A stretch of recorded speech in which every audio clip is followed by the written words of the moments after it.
사람은 아침에 눈을 뜨는 순간부터 어떻게 해야 할 것인지 생각하고 그리고 결단을 내려야 합니다. 온종일 살아가면서 직장에서나 가사를 돌보는 주부들이나 방학을 맞은 학생이나 누구나 막론하고 그 결단이 반드시 필요한 것이고 또 있어야 하는 줄로 믿습니다. 더군다나 자기 생애에 중대한 문제가 있을 때는 어떻게 해야 할 것인가 하는 그런 결단을 내려야 하는 것이 우리 앞에 놓여있는 생애의 과제입니다. 미국의 존 F 케네디 대통령이 당선되어서 제일 먼저 찾아간 사람은 바로 아이젠하워였습니다. 케네디는 장래의 나라를 다스리는 데 있어서 자신에게 조언을 해달라고 그 조언을 듣고 싶어서 아이젠하워를 찾아가서 그렇게 부탁했습니다. 그때 아이젠하워는 이렇게 말합니다. 당신의 임무는 결단하는 것입니다. 물론 많은 사람의 의견을 듣게 될 것이고 많은 토론을 통해서 결정하겠지만 마지막 결정은 고독하지만 당신이 홀로 해야 하는 것입니다. 라는 말을 들었다는 것입니다. 우리는 생애 중대한 갈림길에 설 때는 사실 누구의 날보다도 자기 스스로가 결단을 내려야 하는 그런 중요한 때가 종종 있습니다. 예수님의 제자들이 3년 동안 예수를 따라다녔지만은 십자가에 달리시는 그 모습을 바라보니 아무 소용이 없겠구나 하고 세상으로 가고 때로는 옛길로 다시 그들은 돌아가셨습니다. 내가 3년 동안 예수를 따라다녔는데 참 어리석었구나 하고 그들은 결단 내리며 다시 고기를 잡으러 가는 사람이 있었고 시골길로 걸어가면서 슬프고 외롭고 우울하고 허전하고 신통한 마음으로 돌아가는 제자도 있었습니다. 그때에 그들이 결단한 것이 그 당시는 그 순간 나는 최고의 당덕으로 생각했을 것입니다. 그래서 다시금 업으로 돌아가고 다시금 시골 옛길로 돌아갔던 겁니다. 그러나 제자들에게 사흘 만에 부활하신 예수님이 나타남으로 그들이 깨닫게 된 것은 뭐였습니까? 예수님을 떠나서는 아무런 수확이 없구나 하는 것을 그 짧은 시간에 그들은 경험했습니다. 고기 잡는 어부로서 그 바닷가에서 뼈가 굵었던 사람인데 분명히 자기 방식대로 그물을 내리는 나는 고기가 잡힐 줄 알았는데 어땠습니까? 밤새도록였으나 한 날도 잡지 못했습니다. 예수를 떠나서 밤새도록 고기를 잡아보았지만 한 날도 못 잡은 것을 생각하니 예수를 떠나서는 아무런 수확이 없다는 것을 제자들은 깊이 깨달았습니다. 이제 부활하신 예수님 앞에서 예수님의 통도하신 말씀을 따를 것이냐 아니면 내가 지금 이 상태로 예수님 없이 살 수 있을 것이냐는 양단 간의 결단을 내려야 하는 갈림길에 그들은 서게 되었습니다. 그때 제자들은 현명한 결단을 하게 됩니다. 예수님이 통도하신 말씀을 명심하고 그대로 따라야겠다고 하는 그런 결단을 내립니다. 예수님이 통도하신 날씨에는 오늘 본문에 보니까 이렇게 말합니다. 첫째는 예루살렘을 떠나지 말라고 하시는 tundu의 날씨이고 두 번째도 4절에 보니 아버지 약속하신 것을 기다리는 그런 tundu가 있습니다. 마지막 세 번째는 8절에서 너희가 위에서 내리는 신령한 힘을 얻거든 그 기쁜 소식을 널리 전하라. 땅끝까지 이르러 내 정인이 되라. 이 세 가지에 tundu하는 말씀이었습니다. 그러면 첫 번째 생각해 봅니다. 예루살렘을 떠나지 말 것을 말씀합니다. 예루살렘은 거룩한 성산이 있습니다. 즉 교회가 있는 곳입니다. 예언서에 보낸 어려운 일을 당할 때나 또한 예루살렘 성으로 올라가라고 말씀합니다. 솔로몬 때는 이 성전에서 너희가 나를 찾으면 내가 만나줄 것이고 너희가 내게 부르시는 내가 반드시 응답하겠다고 약속하신 하나님의 성전입니다.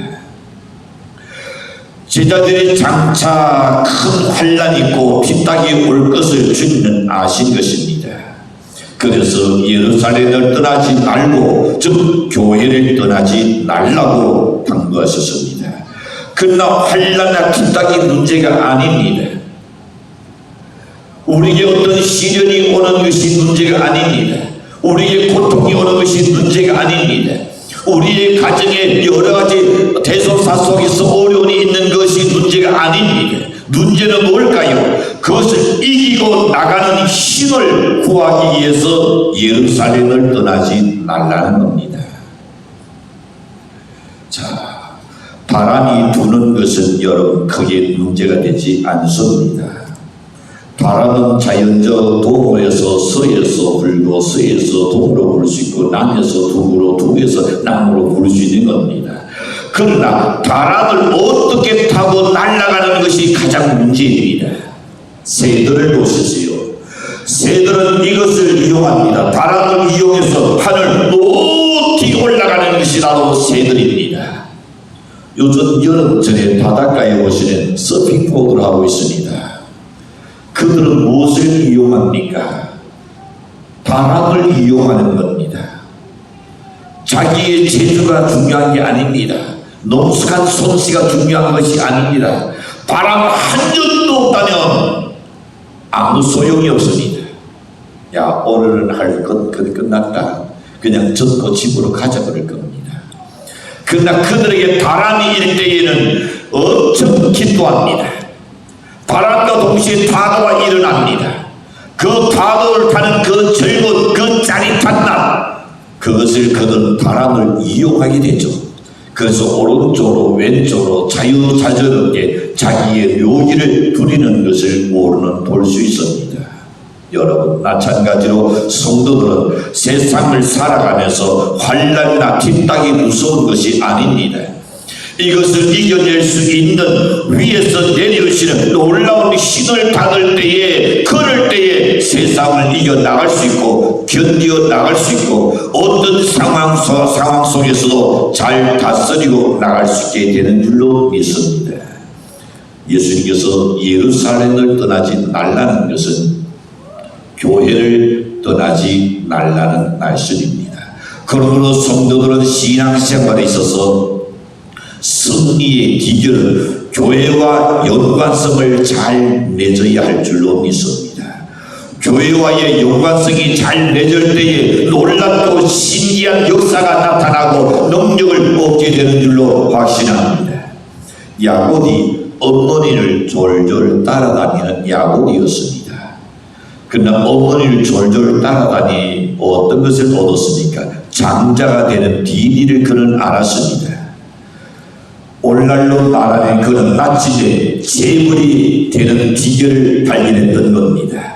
그래서 그는 그야말로 큰 재물이 되었습니다. 어머니는 영적으로 해석하면 뭘 뜻할까요? 교회를 뜻합니다. 성도들은 좋은 일이 생겨도 교회를 가까이 해야 하고 어려운 일이 생겨도 교회를 가까이 해야 할 줄로 믿습니다. 교회를 떠나서는 신비로운 영계의 소식을 들을 수가 없습니다. 그래서 교회와의 연관성을 잘 맺어야 할 줄로 믿습니다. 이것이 주님의 교훈입니다.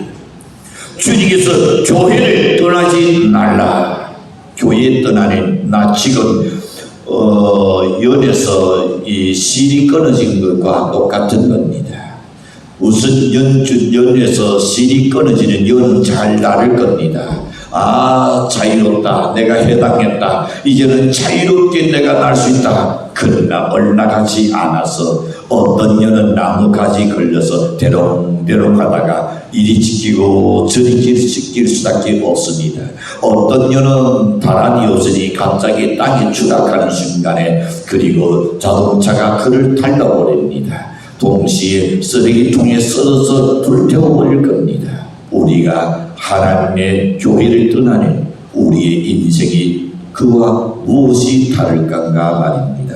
그래서 주님께서 교회를 떠나지 말라. 두 번째 이렇게 말씀합니다. 아버지 약속하신 것을 기다리라는 말씀입니다. 자, 그렇게 하는 5절에서 너희가 하늘에서 내려주는 성령의 능력을 충만히 받으리라 그랬습니다. 자, 교회를 가까이 하면서 무엇을 가까이 해야 하느냐? 모여서 기도하는 것을 가까이 해야 합니다. 교회에서 모일 때는 기도를 많이 하는 것이 좋습니다. 가급적인 기도를 깊게 하는 것이 더욱 좋습니다. 주일날 우리가 기도할 시간을 많이 갖지 못하지만은 오후 예배나 즉 저녁 예배나 수요 예배나 금요 철야 예배나 새벽 기도 같은 때에는 우리가 통성으로 기도하고 확신하여 기도를 많이 합니다. 아버지 약속하신 날씨를 믿고 기다리되 모여서 기도하라는 말씀입니다. 그럴 때에 하늘의 문이 열리고 성령의 능력을 충만히 내려주신다는 약속입니다. 베드로는 3년씩이나 예수님과 숙식을 같이 했습니다. 예수님이 사역하시고 전하시는 계시의 말씀을 그들은 들었고 그리고 배웠습니다. 그러나 그는 물침례를 받았음에도 불구하고 성령을 받기 전에는 아주 무능한 사람이었습니다. 아주 비겁한 사람이었습니다. 환경에 두드러지니까 한순간에 넘어져 버리는 그런 태도였습니다. 모세는 어땠습니까? 모세는 애굽에서 궁궐 속에서 당시에 가장 수준 높은 교육을 40년간 그는 무예를 닦으며 교육을 받았던 사람입니다. 교양이 있는 사람입니다. 그런데 그것만 가지고는 그는 앞길이 보장된다고 아마 생각했을 줄 모릅니다. 그러나 결국은 크게 실수했습니다.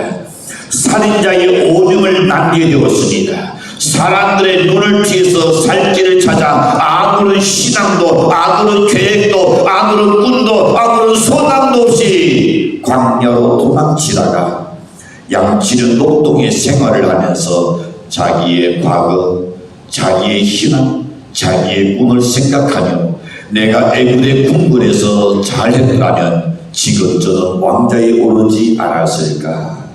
이런 생각을 하면서 40년 동안 힘없이 광야에서 양을 치고 있을 때였습니다. 이제 어느덧 나이는 먹었습니다. 이제는 둘이 꺾일 것 꺾였습니다. 이제 내 탈실에 무엇을 할 수 있단 말인가? 아무것도 내가 할 수 없지 하고 그럴 때에 하나님께서 모세를 찾아서 모세를 부르셨습니다.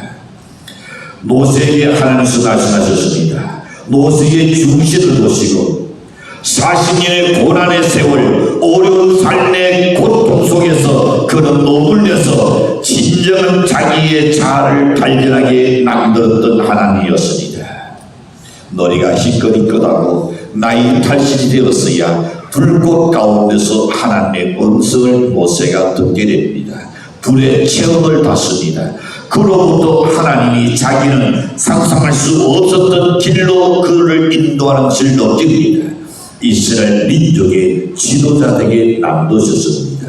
이스라엘 민족 사이에 없어서는 안 될 중요한 사람이 되었던 것이 바로 모세였습니다. 베드로는 어떻습니까? 오순절 성령의 역사로 말미암아 신약 시대의 베드로처럼 크게 역할을 한 사람도 그리 흔치 않았습니다. 엄청난 일을 했었습니다. 한번 외칠 때마다 3,000명씩 5,000명씩 대개 운동이 일어나기 시작했었습니다. 모든 주의 제자들이 성령을 받은 다음부터는 그들에게 변화가 왔습니다. 그런데 아버지 약속하신 말씀을 부여잡고 기다려야 한다는 사실입니다. 교회 출연하면서 하나님의 은혜를 기다릴 줄 알아야 할 줄로 믿습니다. 우리는 예수님을 잘 믿어내서 신앙생활을 잘하고 예루살렘을 떠나지 아니하고 하나님의 약속의 언약을 기다리는 사람이 되어야 할 줄로 믿습니다. 광야에서 40년 동안 이스라엘 백성들의 실패한 원인이 어디 있습니까? 다리에 힘이 풀려서 실패했습니까? 어떤 외적 때문입니까? 아닙니다. 이스라엘 백성들이 40년 동안 광야에서 그들이 실패한 원인은 기다리지 못한 결과입니다. 그러나 갈렙과 여호수아는 하나님의 말씀을 믿고 기다렸습니다. 모든 것이 안되고 어려운 시련이 와도 하나님의 말씀을 믿고 젖과 꿀이 흐르는 아름다운 땅을 들어가야 하는 주인공이 되어야 한다는 이 믿음을 여호수아와 갈렙은 가졌고, 그러기 때문에 그들은 기다렸던 것입니다. 믿을 수 없는 상황에서도 그들은 믿었습니다. 그 순간까지 그들은 기다렸습니다. 이제는 끝장이나 믿을 것 없다고 옆에서 아우성 쳐도 이런 상황 속에서도 장정들난 60남명이 애굽에서 나왔는데, 애굽에서 나온 사람 2사람을 제외한 나머지 사람들은 기다리지 못하여서 광야에서 모두가 시신이 되고 말았습니다. 성경은 그도 말씀합니다. 너희는 예루살렘을 떠나지 말고 기다리라 했습니다. 예수님의 통도하신 말씀입니다. 비록 부모님이 살아계실 때는 나를 잘 안 듣던 자식들도 부모님이 세상 떠나실 때 하신 유언의 말씀은 그들은 가슴속에 새기면서 지키려고 명심하고 노력합니다. 그래서 청개구리에 대한 이야기를 알지 않습니까? 늘 평생 동안 부모를 늘 거역하며 살았습니다. 그래서 분노가 생각할 때 이놈의 자식들은 내가 또 산에 묻어달라면 물가에 묻어주겠지. 그러니 차라리 물가에 묻어달라 해야 했다. 그러는 나를 산에 묻어주겠지 생각하고, 얘들아 이제 어디가 갈 날이 다가왔는데 내가 죽거든 물가에 묻어다오. 그런데 이 청개구리라는 놈이 어떻게 생각합니까? 우리가 지금까지는 어머니를 거역했는데 이것만이라도 우리가 순종 한번 해보자. 이리하여 물가에 묻었습니다. 그래서 비가 오면 매일같이 청개구리는 뭐라고 소리 지릅니까? 뭐라고 소리 지르죠? 열은 개굴개굴로 들립니까? 나는 오만이 잘못했습니다. 오만이 잘못했습니다. 순종하지 못했던 거죠. 여러분, 우리는 생각해 봅니다. 예수님 이 부활 성천하기 전에 날씨는 예루살렘을 떠나지 말라. 아버지께서 내가 올라가면 내가 다시 거룩한 성령을 내려주리라. 이 약속하신 날씨는 믿고 기다리라 하십니다. 오순절날 신자들은 기다리는 날씨를 들었지만은 그 기다린 것이 날짜도 정해져 있지 않습니다. 며칠 몇 날도 없습니다. 하루, 이틀, 사흘, 날 그 대신 기도하고 찬송하고 성경 말씀 읽고 이렇게 열흘이 되니까 성령이 둘로 역사하시는데 하늘에서 강한 바람 같은 소리가 나고 불의의 혀 같은 것이 갈라지는요. 그 순간도 제자들의 심령이 뜨거워지고 성령이 말하게 하신 따라서 다른 방언으로 말하기 시작하더라 했습니다. 성령이라는 것은 여러 가지로 나타나는데 때로는 용광로처럼 뜨거워지는 변화, 심령의 변화가 온다는 것을 말씀합니다.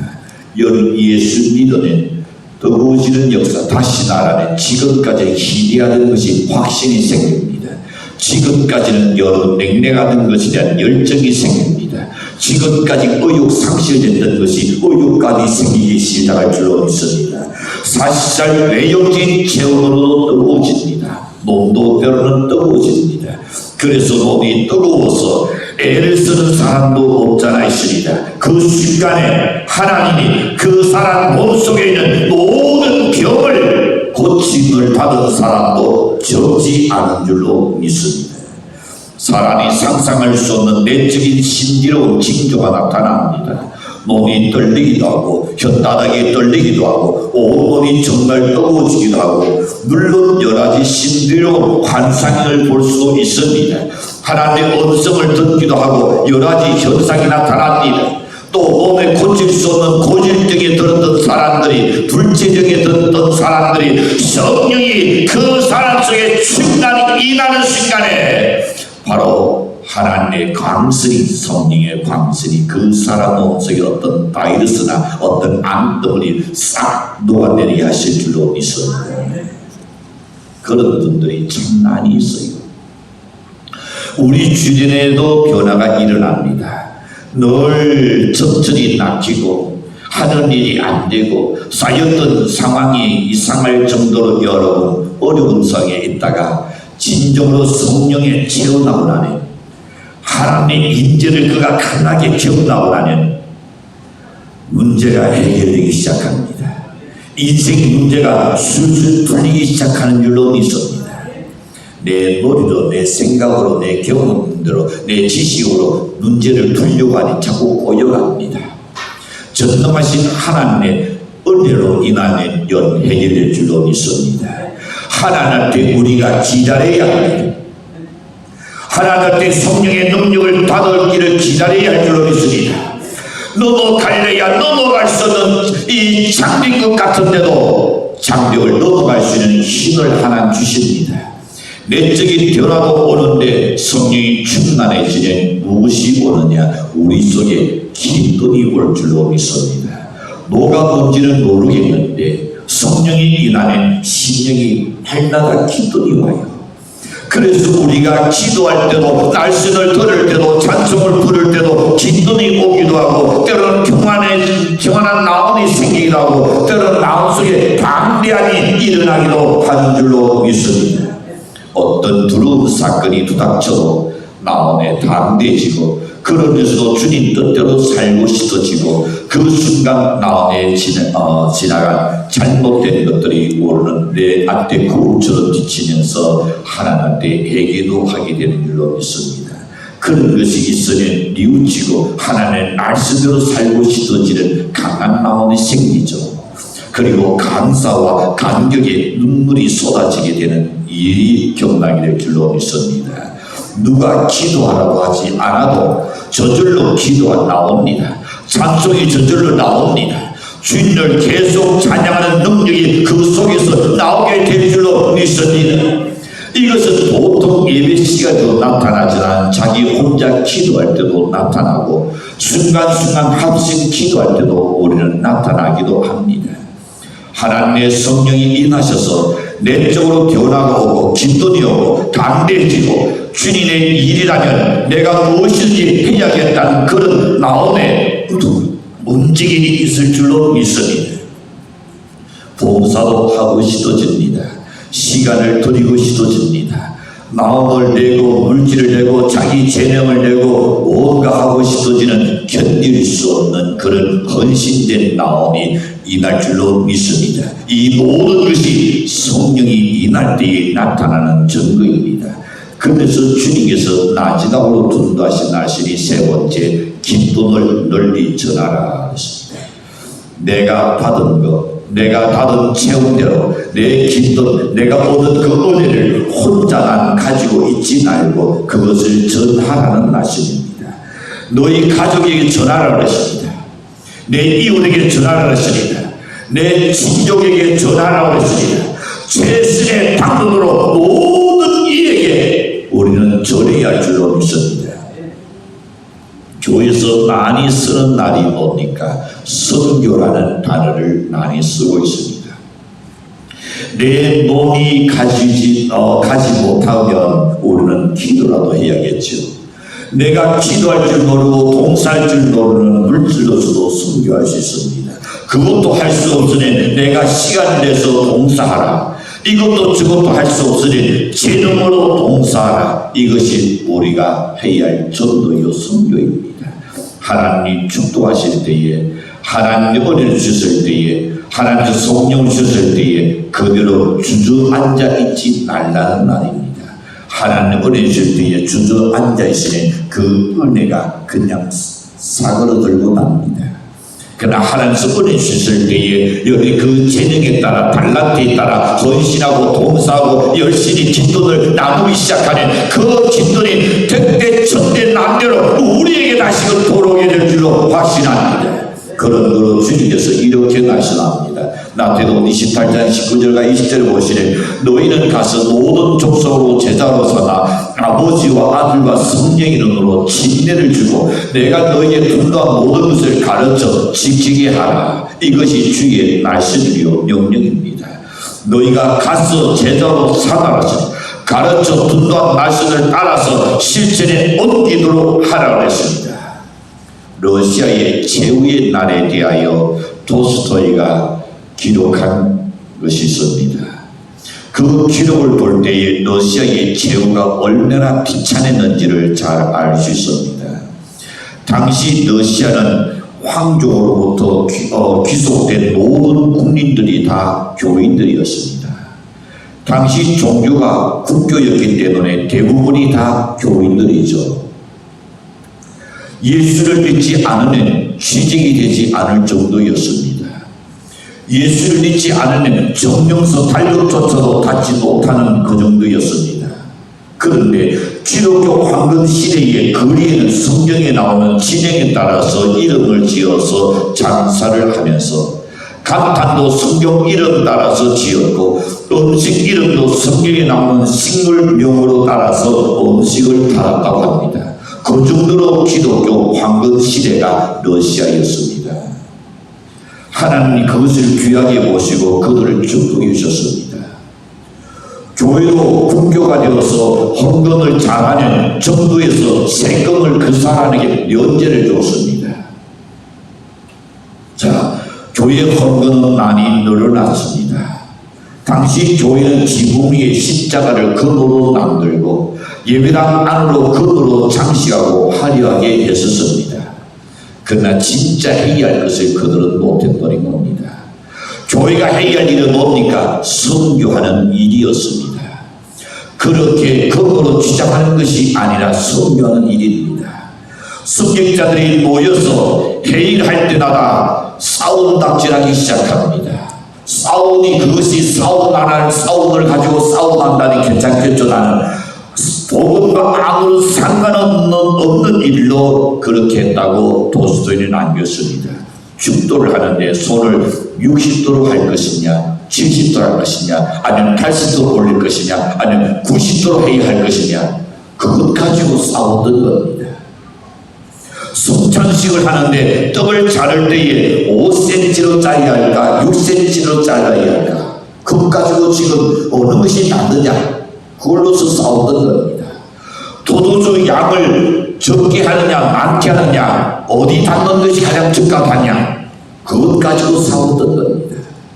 이거는 아무 쓸모없는 소비입니다. 복음과 아무 상관없는 더 많이 해도 그난이고 적게도 그난입니다. 아무 이유 없는 소리입니다.